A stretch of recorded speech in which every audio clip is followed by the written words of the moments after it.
What's going on, guys? This is the One Round Ryko, and today we are here with another Gundam Universe figure review. I know it's been a minute since I've done one. I've been kind of slacking on them, kind of being lazy with them because it's the holiday season. I got a lot of stuff I gotta spend money on, buying a lot of Yu-Gi-Oh cards. So if I'm buying a lot of one thing, something else has to go for a little bit.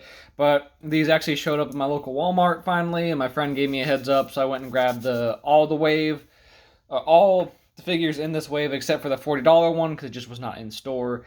And no, I still don't have the one from the previous wave that I need to get, the $40 one. I forget the name of that one, but I'll figure it out later. So I have the whole base wave except for what you can see here, the Lupus Rex. I don't have him yet. I can probably snag him here hopefully soonish. But I got this one. I have another figure, probably a more important figure to do before this guy, but I'm opening him first for a particular reason. I'm kind of glad I ended up waiting to open this figure that I will show at the end, but I'm excited for it. I finally have it taken out of its boxes. It's right here off to the side. You can almost see it right here. I'll show you why it's so important later. But let's go ahead and start with the guy we have today. We have Tallgeese 2. I forget what wave this is now, like wave 10 or something. I know it's been a couple waves now. I didn't get the little... Normally they give you a little sheet in the box that tells you like what wave it is or what have you and all the previous figures. Tallgeese 2 didn't have that in there, so I don't remember exactly, but he is one I was really excited for. Actually, this entire wave I was excited for because his wave mates are Gundam Ariel, because I just like how that suit looks, and also she comes with a blue beam saber, so I like that. I know that's technically the weaker than the pink saber, but blue's my favorite color, so I think it's cooler. We have Shining Gundam, of course. Shining Gundam looks awesome, I love it. And then, of course, Gundam Barbados, or Barbatos, whatever, Lupus Rex, however you want to pronounce it. I think it's Barbatos. Yeah, it's Barbatos. Lupus Rex, he's the fancy, expensive one because the big, tricked out $40 figure. And then, of course, it's just the standard box with the art and then a figure shot. I really do like Tallgeese. I know he's a really cool suit, and he's just a super Leo basically, but I like it. I've always liked how he looks. I love the blue on Tallgeese too, of course, because it's blue. I can't wait for if they make a Tallgeese 3, but hopefully before they do that, they give me a damn Epion in this line, because I'd love to have an Epion just in this line. I know I have the Epion, or one of the Epions you could really have that just does everything you want it to and has all the whatever, but give me a cheap version. I want that. I'd have fun with it. But basically all the accessories he comes with you are looking at. He's got his little adapter peg, he's got his gun, he's got his shield with the beam saber hilts in it. We have the beam saber that comes on in the box. We have his change of hand. It's just his trigger hand. He comes in the box with two just closed fist hands, but he comes with the rifle, with the trigger finger hand, because yeah. And he only gets one hand. So you can't have him like dual wield the gun and the beam saber. I guess that makes sense why. These also don't come on him in the box. You have to put them on, but it's literally just slot them into the hole, and there you go. Pretty simple, pretty straightforward. Just like all the Gundam Universe figures, they're pretty simple. He can move a bit. This one, because of how the suit is, like his legs can only move that far out. He can't really kick much forward because of his back skirt. He can't kick too much back. He's got a little bit of ankle movement. Decent bend in, like a pretty good bend in the knee. It's just, you can't really use it because of the suit's design. That's just the nature of the suit. I'm going to scoot a little bit closer and aim a bit up. You can see like he's squeaking. His arms, again, they're big and bulky, so he can't really move around too much. He can go like a full T-pose if you want, and they do spin all the way around. It's just kind of a hassle because of, again, the bulky nature of the suit.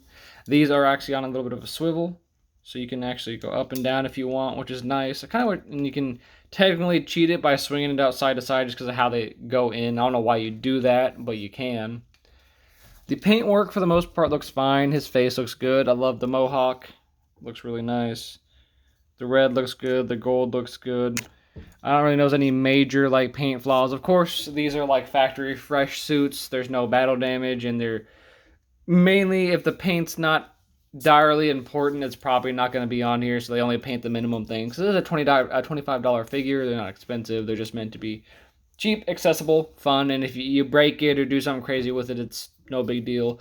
Or I know some people do like dioramas with these, and like so they don't feel as bad breaking these apart and making it a damaged suit because they only spent 25 bucks compared to like one of your high-end model kits, or God forbid one of the Metal Robot Spirit lines as well, where I don't want to damage these at all because of what I paid for.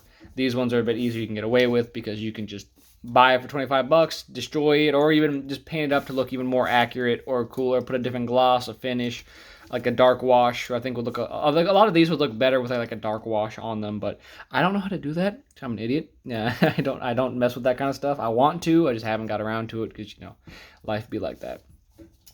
I think overall, other than the fact it's a kind of an immobile suit, immobile suit Gundam. Haha, I'm very funny.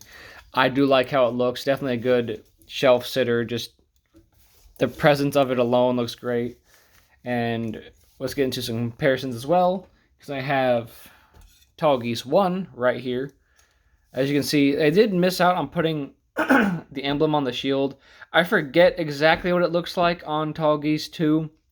I think I'll have it here in a second. But so the shield is kind of boring. I don't know if that, hopefully it's like not a factory error and I just didn't get a printing on there, but the thrusters are about the same, just kind of different colored. Basically the biggest things are the head, really. That's the biggest change. The mohawk goes from like the more like kind of classic Roman warrior kind of looking one to just a straight up like chicken mohawk kind of. And then, obviously, the different colors, the face shape is kind of different. You can see definitely more Gundam looking on this face compared to the original one.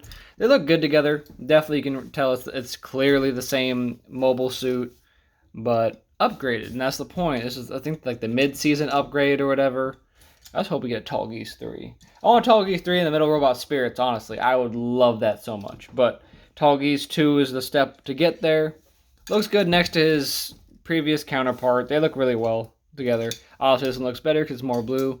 I like the white suits, but I feel like there's just not much on here, especially with the Gundam Universe line where they don't put a lot of paint and anything else on there. He looks kind of plain. Not a knock against the suit, that's what it's supposed to look like, but I do like the added basically top half completely blue. Just really adds to it, and I like it. As for other comparisons to different lines, here's the SH Figure Arts I was able to grab the easiest. It's Super Saiyan 4 Vegeta. A little bit shorter than Tallgeese because, it's Vegeta. He's short.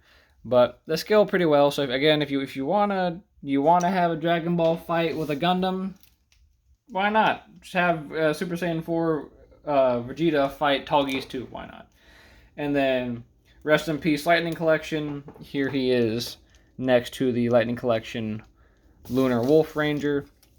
Closer to about the same height. I think Tallgeese wins out just for sake of his silly head crest. But, about the same 6-inch-ish scale. I think these are scale about 5.5 inches. 5.5 to 6, I think, is what this line scales for, if I remember correctly. But overall, it's a solid figure. I like this wave a lot. There's solid suits for this particular wave. I like them all. I plan to get them all. I really do like them. And I had to open him first because he's going to be a comparison for a figure I'm going to open here hopefully soon, which is the Metal Robot Spirits Tallgeese 2, if you couldn't guess from my kind of straight hinting for it. This one I've had for a little bit now. I got it off pre-order and I was just waiting. I'm waiting to open it. I've just been, like I said, holidays and work. I've been busy, so it's just been sitting waiting. But I found this, and I'm kind of happy I did, so I can do a little bit of comparison of what the cheaper figure is compared to the high-end one. As you can see here, there is an emblem or something on the Tallgeese 2 shield. So we can do a big comparison and see what's what here. I'm excited. I love this suit, and having the low end and the high end here, I'm going to have a lot of fun with. Just more the better, more the merrier. Anyway, we are on the road to 500 subscribers. We're bouncing around 419 and 420 right now. My hope for the new year is I get 500 subscribers before the end of next year. That's 80 subs, 81 subs. I think that's easy to do. If you guys like what you see, leave a like down below and subscribe for more content like this, Pokemon, Yu-Gi-Oh, and figure reviews. Please share my videos around as well. If you enjoy it, if you have friends that like Yu-Gi-Oh, Pokemon, figures of all kind, from robots to Z fighters to maybe even a Godzilla once I can get my hands on one. I'd really appreciate it. I've been the one, Ron Ryko, and we'll see you guys in the next one.